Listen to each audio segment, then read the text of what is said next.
uma empresa americana que estaria vendendo 400 milhões de doses de vacinas da AstraZeneca, que é, assim, com muita probabilidade de certeza, um golpe, um estelionato.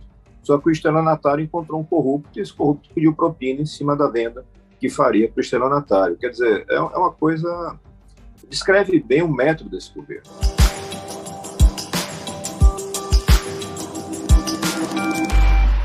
Olá, pessoal! Como eu sempre digo, a partir de agora, menos emoção e mais razão, e a gente vai continuar o quê?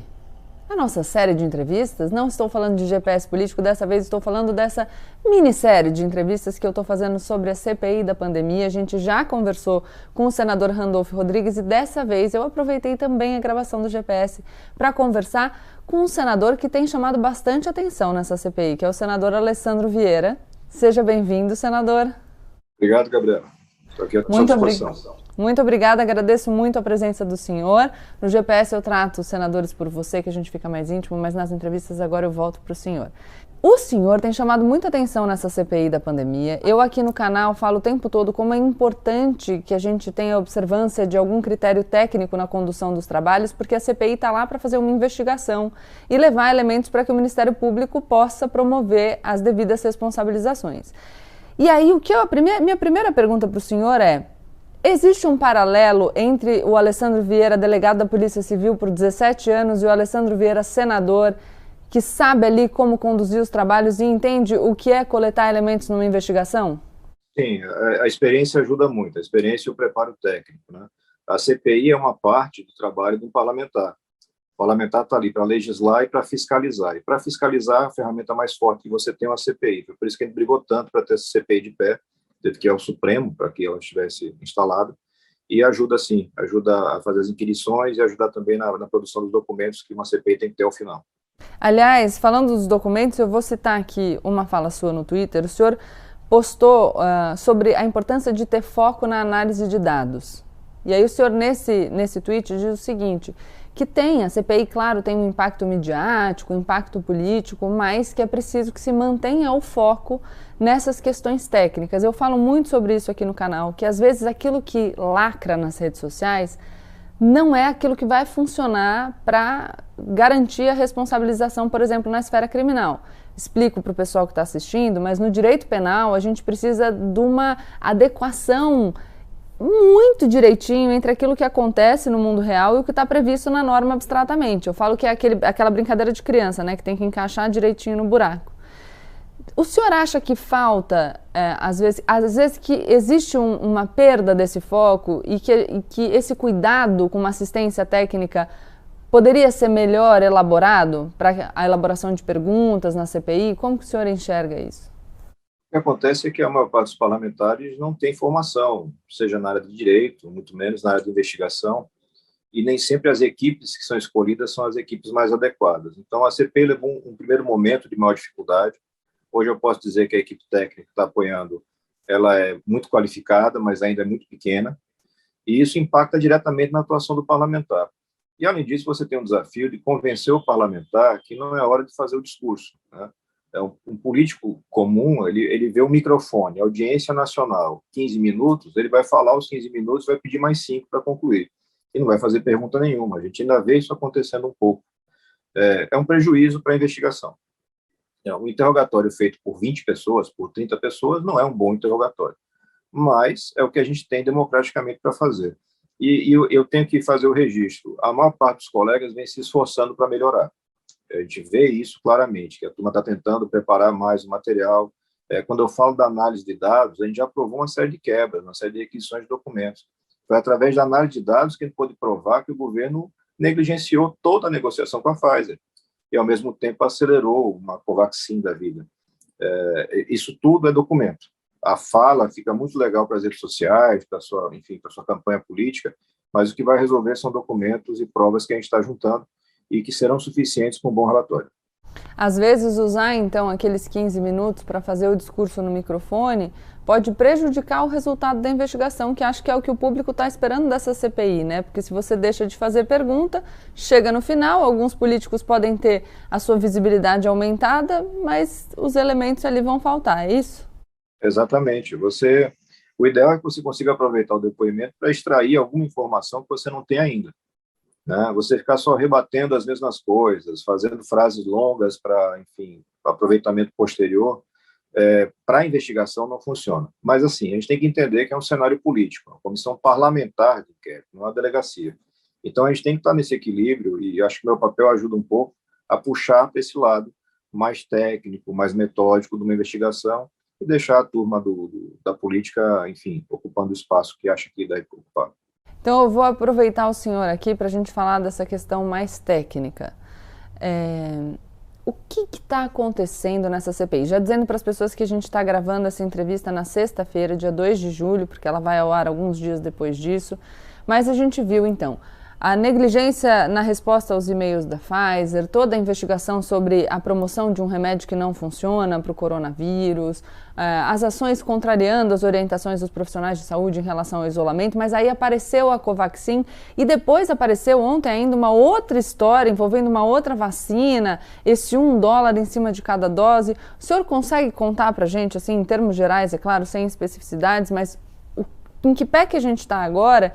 E um pouco sobre essas linhas paralelas de investigação, até para que, fiz uma ressalva esses dias no meu canal, que é tomar cuidado para que o assunto que surge depois não se torne o único assunto, né? Porque existiam outras coisas acontecendo ali, a gente corre o risco de pegar só um assunto e deixar todo o resto para trás. Esse é o grande desafio da CPI, manter o foco. O que acontece hoje, documentado? A gente já comprovou a negligência do governo, a gente já comprovou uma escolha política clara, deliberada, no sentido de não comprar vacinas, no sentido de defender medidas que, evidentemente, não funcionam para combater a pandemia. E a gente também comprovou, na última semana, com a apresentação do estudo do professor Pedro Alau e da professora Jurema Werneck, o impacto que essa conduta equivocada teve.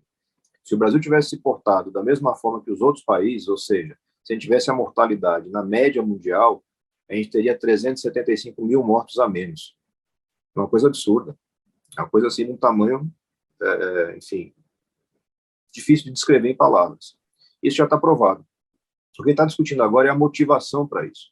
Será que esses caras erraram tanto só porque são ignorantes, porque são negacionistas, porque acreditam em corrente de WhatsApp? Tem uma linha que vai nesse sentido, que é a do gabinete paralelo. O gabinete paralelo da saúde nada mais é que um grupo de pessoas escolhidas a dedo para confirmar, para endossar os erros. Ninguém ali tinha espaço ou vontade de corrigir erro nenhum. Era só a massificação, a repetição das mesmas bobagens. Isso é grave. Mas surge uma outra linha, que é da possibilidade de gente aproveitando essa inércia para tentar ganhar dinheiro. E aí você tem a negociação com a Covaxin, a negociação extremamente complicada, nebulosa. A gente não encontra justificativa para tudo isso, mas é preciso avançar mais para ter prova se teve corrupção mesmo. E surge agora esse último caso, que é o caso da Davat, uma empresa americana que estaria vendendo 400 milhões de doses de vacinas da AstraZeneca, que é, assim, com muita probabilidade de certeza, um golpe, um estelionato. Só que o estelionatário encontrou um corrupto e esse corrupto pediu propina em cima da venda que faria para o estelionatário. Quer dizer, é uma coisa... Descreve bem o método desse governo. É um governo que não é profissional, que não se preocupa com gestão. As pessoas se aproximam e assumem funções importantes com base em amizade. São colegas de farda, são parceiros de clube de tiro, são colegas de igreja. E o técnico fica no canto. A gente teve hoje a saída e uma fala importante da Franciele, que comandava o Programa Nacional de Imunização.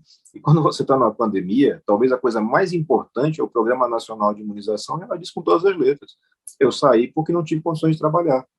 Eu não tinha vacina na quantidade suficiente, eu não tinha uma campanha de comunicação para as pessoas entenderem a importância da vacina. O brasileiro ainda está discutindo se é para vacinar ou não. Então, o presidente da República que fala contra a máscara. Então, assim, a gravidade dos fatos é muito grande e a gente tem que fugir dessa tentação midiática de tratar a CPI como se fosse Big Brother, que tem que ter uma coisa legal para lacrar nas redes todo dia e tem que ter um compacto para apresentar, sei lá, no sábado ou no domingo.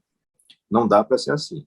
Mas é um cabo de guerra dentro da CPI constante, porque os colegas, às vezes, ou não entendem muito de investigação, ou querem muito aproveitar o espaço de mídia e vão acabando perdendo um pouco do foco. Não dá para perder o foco. Já provei o crime, que é esse mar de mortos que poderiam ter sido evitados, mortes evitáveis, Como isso aconteceu já está provado, faltou vacina, faltou comunicação, faltou política pública. Até hoje o ministro não é capaz de dizer, assim como o Pazuello também não é capaz de dizer qual é a política pública que você está adotando. Quem são os técnicos que orientam você nessa política? Não existe. É tudo na base do achismo, do vamos ver, e o prejuízo é flagrante. Acho que é importante cuidar da questão da corrupção, sempre achei, e não vou deixar de achar nunca, mas tenha a compreensão e comunique para as pessoas. A CPI tem limite de tempo e limite de ferramentas. É muito improvável conseguir achar e descobrir um esquema de lavagem de dinheiro, identificar os laranjas, os depósitos em 90 dias. Muito difícil que aconteça.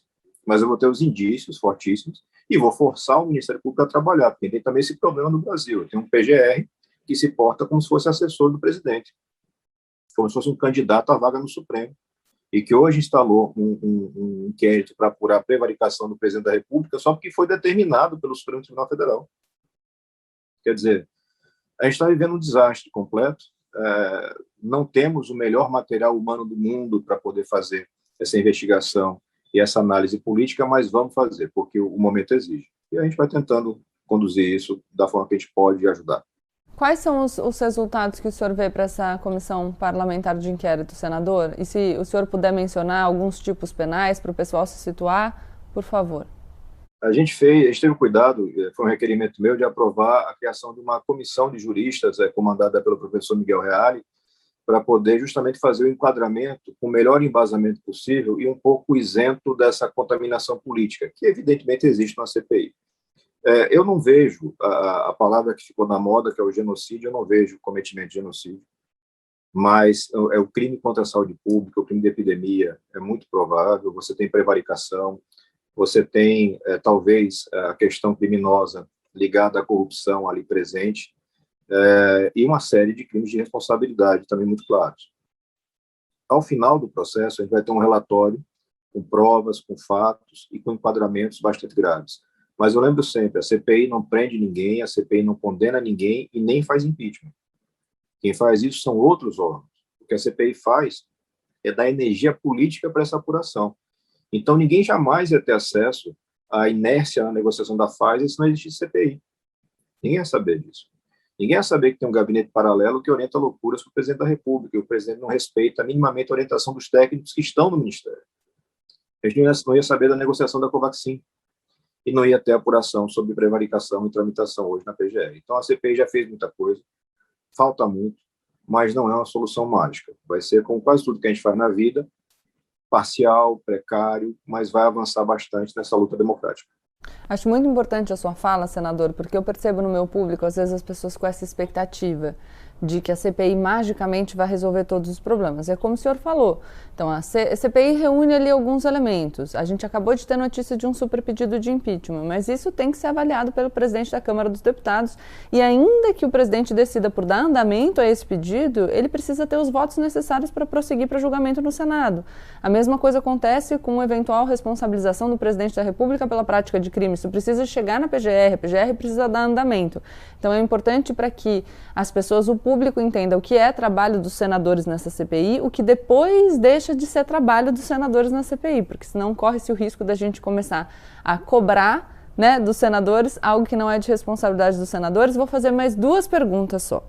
E aproveitando que o senhor é da área do direito, a gente tem uma vaga que abriu para o Supremo Tribunal Federal, agora com a aposentadoria do ministro Marco Aurélio. Quem faz a sabatina dos nomes indicados pelo presidente da República são os senadores da República. A minha pergunta para o senhor é: será que o Senado precisa exercer com um pouco mais de detalhe essa sabatina? O que o senhor acha das sabatinas dos últimos anos? Se de fato os posicionamentos dos indicados têm sido questionados ou se virou mais quase que uma chancela automática dos nomes que são indicados para o Supremo?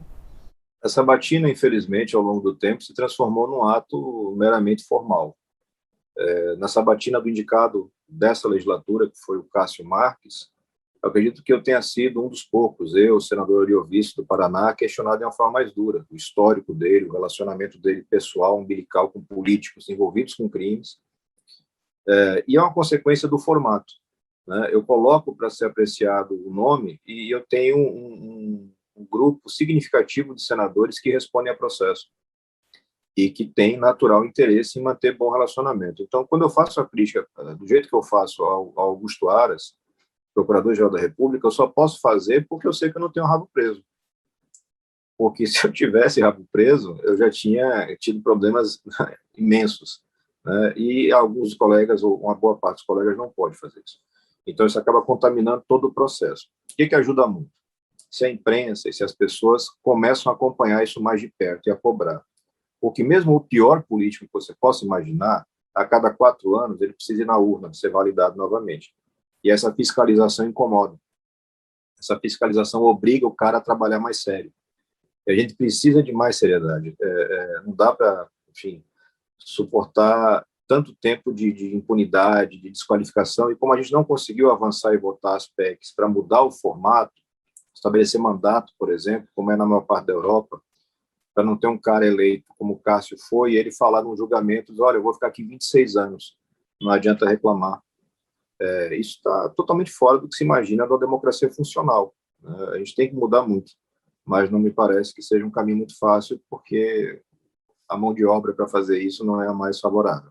Mas já fica aqui, então, um chamado do senador Alessandro Vieira para vocês que estão assistindo, para acompanharem o processo da sabatina, se inteirarem mais sobre isso. Não adianta só depois olhar para as decisões dos ministros do Supremo e pensar, poxa, mas eu gostaria de ter um papel mais ativo nessa escolha. Pois é, são cidadãos brasileiros que votam para a escolha do presidente da República, são cidadãos brasileiros que elegem os seus senadores, e esses dois personagens, né, do nosso sistema estão ali relacionados com a escolha dos ministros do Supremo Tribunal Federal. Então dá para achar o nosso protagonismo aí nessa história. Última pergunta, num clima mais descontraído. Eu tenho visto o pessoal nas redes falando que tem um jogo ali bad cop, good cop, do senador Alessandro Vieira e da senadora Simone Tebet. Eu quero saber se é combinado ou se acontece na hora naturalmente. Tem acontecido naturalmente, mas é uma boa ideia combinar, né? Os estilos se complementam, né? A Simone é mais acolhedora e eu sou mais incisivo. E isso funciona, a depender do depoente interrogado. É uma boa ideia fazer a combinação de forma mais ajustada com ela. Algumas coisas eu consigo fazer com outros colegas, mas não testei ainda com a Simone. Ótimo, senador. Muito obrigada pela sua entrevista sobre a CPI. Tenho certeza que todo mundo adorou. Agradeço muito a sua participação. Valeu, obrigado pelo espaço. Tchau, gente. É isso. Deixa o like, se inscreve no canal e compartilha o vídeo com seus amigos. Tchau, tchau.